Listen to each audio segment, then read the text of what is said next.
ఈ రోజు మనం ఈ వీడియోలో శ్రీ మహావిష్ణువు యొక్క 4వ అవతారమైన శ్రీ నరసింహ అవతారం గురించి తెలుసుకుందాం. అసలు ఎందుకని మహావిష్ణువు నరసింహ అవతారాన్ని ఎత్తాల్సి వచ్చింది, హిరణ్యకశిపుడిని సంహరించిన తర్వాత నరసింహస్వామి ఉగ్ర రూపాన్ని ఎలా శాంతించారు అనే ఎన్నో ఆసక్తికరమైన విషయాలని మనం ఈ వీడియోలో చూద్దాం. వీడియోని ఎండ్ వరకు స్కిప్ చేయకుండా చూడండి. ఇక కథలోకి వెళితే, హిరణ్యకశిపుడు తన సోదరుడు హిరణ్యాక్షని శ్రీ మహావిష్ణువు వరాహ అవతారంలో వధించినప్పుడు హిరణ్యకశిపుడికి మహావిష్ణువు మీద ద్వేషం పెరిగింది. ఆ ద్వేషంతో మహావిష్ణువుని ఎలాగైనా చంపాలి అని నిర్ణయించుకున్నాడు. అలా నిర్ణయించుకున్న తర్వాత హిరణ్యకశిపుడు ఘోరమైన తపస్సుతో బ్రహ్మదేవుడిని పూజించాడు. ఆ తపస్సుకి ప్రసన్నుడై బ్రహ్మదేవుడు హిరణ్యకశిపుడి ముందుకి వచ్చి నీ తపస్సుకి ఫలితం కోరుకో అని అనగా, హిరణ్యకశిపుడు బ్రహ్మదేవుడిని ఇలా వరం అడిగాడు, ఓ బ్రహ్మదేవ, నాకు అమరతో వరం కావాలి అని. దానికి బ్రహ్మదేవుడు ఇది సాధ్యం కాదు అని, ఇంకా వేరే ఏదైనా వరం కోరుకో అని అనగా, హిరణ్యకశిపుడు తన తెలివిని ఉపయోగించి ఇలా వరం కోరాడు, నేను మనిషి చేతుల్లో కానీ పశువుల చేతుల్లో కానీ పగలు కానీ రాత్రి కానీ భూమి మీద కానీ ఆకాశం మీద కానీ ఈ సృష్టిలో ఉన్న ఏ అస్త్ర శస్త్రాలతో కానీ ఇంట్లో కానీ బయట కానీ దేవతలు రాక్షసులు మృగాలు ఎవరితో కానీ నీ వల్ల పుట్టిన ఏ జీవితో కానీ నాకు మరణం సంభవించకూడదు అని వరం కోరాడు. దానికి బ్రహ్మదేవుడు అంగీకరించి తదాస్తు అని అదృశ్యమయ్యాడు. ఆ వరం పొందిన తర్వాత బలవంతుడు మరియు అపరిచితుడు అయిన హిరణ్యకశిపుడు శ్రీ మహావిష్ణు భక్తులని హింసించడం మొదలుపెట్టాడు. విష్ణుదేవుడిపై ఉన్న కోపంతో భక్తి, ధర్మం, సత్యం అన్ని వదిలి లోకాన్ని అసురుల పాలనగా మార్చాడు. ఎవరైనా నారాయణ, విష్ణు, గోవింద అని అంటే ఆ భక్తులను బంధించి కష్టాలు పెట్టి కారాగృహంలో పెట్టేవాడు, లేకపోతే యజ్ఞాల్లో వారిని బలి ఇచ్చేవాడు. విష్ణుదేవుణ్ణి పూజించడం ఒక పాపం లాగా చూసేవాడు. ఋషులను, మునులను వాళ్ళు చేసే యజ్ఞాలను వదిలి తనకు అభిషేకం చేయాల్సిందిగా ఆదేశించాడు. వేదాలను నేర్చుకోవడాన్ని నిషేధించాడు. వేద పాఠశాలలను మూసేశాడు. సత్యం మీద అధర్మంతో వాళ్ళ ప్రాణాలను తీసుకున్నాడు. ఎవరు కూడా విష్ణు భగవానుడిని పూజించకూడదు అని వైష్ణవ దేవాలయాలని ధ్వంసం చేశాడు. దేవతలను సైతం విడిచిపెట్టలేడు. ఇంద్రుడు, వరుణుడు, వాయు, అగ్ని దేవులని సైతం ఓడించి దేవలోకాన్ని తన ఆధీనంలోకి తీసుకున్నాడు. బ్రహ్మదేవుడు ఇచ్చిన వరం ముందు ఇంద్రుడి ఆయుధం కూడా నిలబడలేకపోయింది. మంత్రాలు, యజ్ఞాలు, అస్త్రాలు, శస్త్రాలు ఏవి కూడా హిరణ్యకశిపుడి మీద పనిచేయలేవు. అలా హిరణ్యకశిపుడి దారుణాల వల్ల భూమి మీద ధర్మం నశించింది. దేవతలు భయంతో ఆత్మవిశ్వాసాన్ని కోల్పోయారు.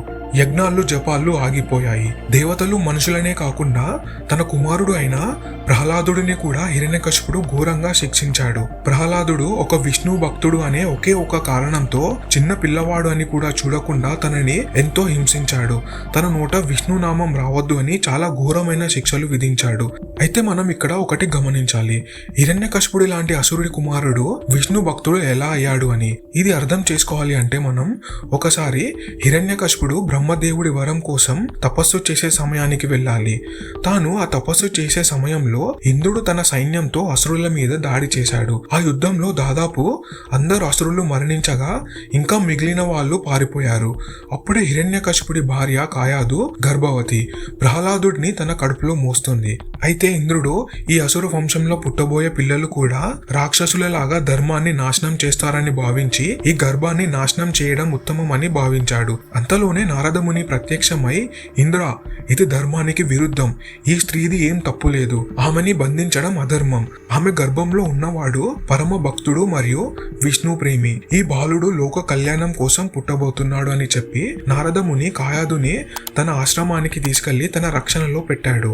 ఆమె గర్భంలో ఉన్నప్పటి నుండే ప్రహ్లాదుడు నారదముని చెప్పిన విష్ణు చరిత్ర, నామస్మరణం, భాగవతం విన్నాడు.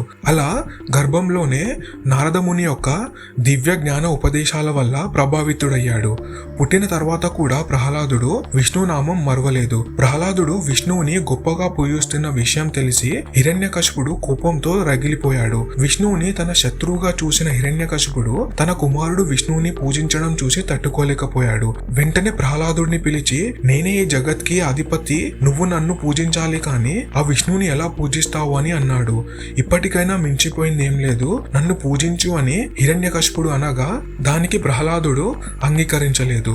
మరియు ప్రహ్లాదుడు అన్నాడు, శ్రీ మహావిష్ణువే ప్రపంచంలో సర్వవ్యాపకుడు మరియు సర్వభౌముడు, మీరు కూడా తన శరణంలోకి రండి అని అన్నాడు. దానితో హిరణ్యకశిపుడు కోపం కట్టలు తెంచుకుంది. చాలా సార్లు చెప్పినా కూడా వినకపోవడంతో ప్రహ్లాదుడి మీద కోపం పెంచుకున్నాడు. కానీ ప్రహ్లాదుడు మాత్రం విష్ణు భక్తిని ఆపలేదు. తనతో పాటు అసుర కుల విద్యార్థులను కూడా నారాయణ మంత్రం జపించమని కోరాడు. అది చూసిన హిరణ్యకశిపుడు ఒక ఘోరమైన నిర్ణయం తీసుకున్నాడు.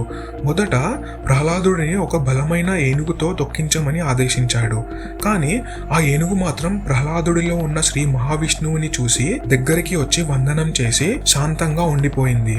ఇలా కాదు అని అన్ని విషపూరితమైన సర్పాలు ఉన్న ఒక గుహలో ప్రహ్లాదుడిని వేయమని ఆదేశించాడు. అలానే ప్రహ్లాదుడిని ఆ గుహలో బంధించారు. విచిత్రంగా అన్ని పాములు తన చుట్టూ కూర్చొని తనకి ఎలాంటి హాని చేయలేవు. ఇది అంతా చూసి ఆశ్చర్యపోయి చిన్న పిల్లాడు అని కూడా చూడకుండా ప్రహ్లాదుడికి విషం తినిపించాలని అనుకున్నాడు. విషం కలిపిన భోజనాన్ని తనకు ఇచ్చాడు. కానీ ప్రహ్లాదుడు మాత్రం విష్ణు నామస్మరణ చేస్తూ ఆ భోజనాన్ని భక్తితో తిన్నాడు. దానితో అది అమృతంగా మారిపోయింది.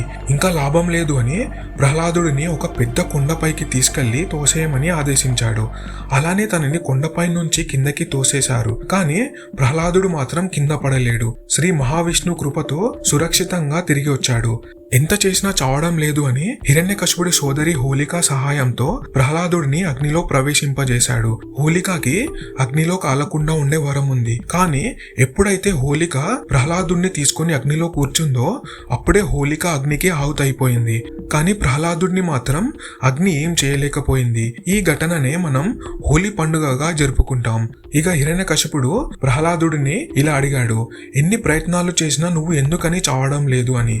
దానికి ప్రహ్లాదుడు అన్నాడు, నాకు రక్షణగా శ్రీ మహావిష్ణువు ఉన్నాడు, మీరు కూడా తనని భక్తితో పూజించండి అని అన్నాడు. ఇంకా హిరణ్యకశిపుడికి కోపం పెరిగిపోయింది.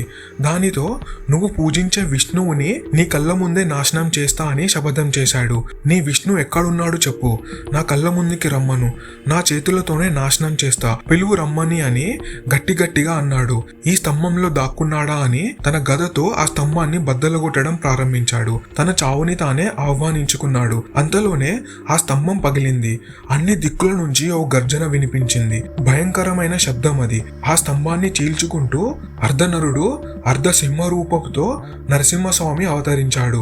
ఆ రూపం శ్రీ మహావిష్ణువు కోపంతో ఉన్న రూపం, ధర్మాన్ని కాపాడే దివ్య ప్రళయ రూపం. ఆయన ఉగ్ర రూపాన్ని చూసి హిరణ్యకశిపుడు భయంతో ఉలిక్కిపడ్డాడు.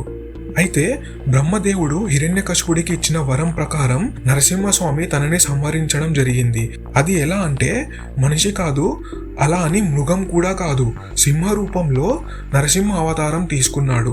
సంధ్యా సమయంలో అంటే పగలు కానీ రాత్రి కాని సమయం, గర్భ ప్రదేశం అంటే ఇంట్లో కాదు అలా అని బయట కూడా కాదు, తన తొడ మీద అంటే ఆకాశం కాదు అలా అని భూమి మీద కూడా కాదు, తన గోర్లతో అంటే ఆయుధం కాదు చెయ్యి కూడా కాదు, హిరణ్యకశిపుడి యొక్క కడుపుని చీల్చి ఆయన్ని సంహరించాడు. నరసింహస్వామిని ప్రాముఖ్యంగా మహారక్షకుడిగా పిలుస్తారు. ఆయన భక్తులని చెడు నుంచి కాపాడుతాడు మరియు చెడుని నశింపజేస్తాడు. హిరణ్యకశిపుడిని సంహరించిన తర్వాత కూడా ఉగ్రరూపం ధరించిన నరసింహస్వామి యొక్క కోపం తగ్గలేదు. అక్కడ ఉన్న దేవతలు, గంధర్వులు, యక్షులు ఎవరు కూడా ఆయన ఉగ్రరూపాన్ని శాంతించలేకపోయారు. అప్పుడు అందరూ లక్ష్మీదేవిని పిలువగా ఆయన భార్యగా ఆమె ఆయన కోపాన్ని తగ్గించగలనని అనుకున్నారు. కానీ ఆమె కూడా ఆయన ఉగ్ర నరసింహ రూపాన్ని శాంతం చేయలేకపోయింది. అప్పుడు బ్రహ్మదేవుడి ఆదేశం మేరకు భక్త ప్రహ్లాదుడిని ఆయన ముందుకి తీసుకొచ్చారు. భక్త ప్రహ్లాదుడు ఆయన పాదముల ముందు నమస్కరించి ప్రేమతో స్వామిని ప్రార్థించారు. అలా నరసింహస్వామి యొక్క ఉగ్రరూపం శాంతమైంది. ఆయన దృష్టి ప్రేమతో కలిగింది. ఆయన హృదయం కరుణతో నింపబడింది. అలా తన ఉగ్రరూపం శాంతమైంది. భక్తుల్ని కాపాడేందుకు, అహంకారాన్ని తొలగించేందుకు, ధర్మాన్ని నిలబెట్టేందుకు శ్రీ మహావిష్ణువు ఏదో ఒక రూపంలో మనకి సహాయం చేయడానికి తప్పకుండా వస్తాడు. మనం చేయాల్సిందల్లా ఒకటే, భక్తితో తనని పూజించాలి మరియు ఎప్పుడు కూడా ధర్మం వైపే మన నడక ఉండాలి. ఈ వీడియో మీకు ఇంట్రెస్టింగ్గా అనిపిస్తే please like, share and subscribe to our channel. జై శ్రీమన్నారాయణ.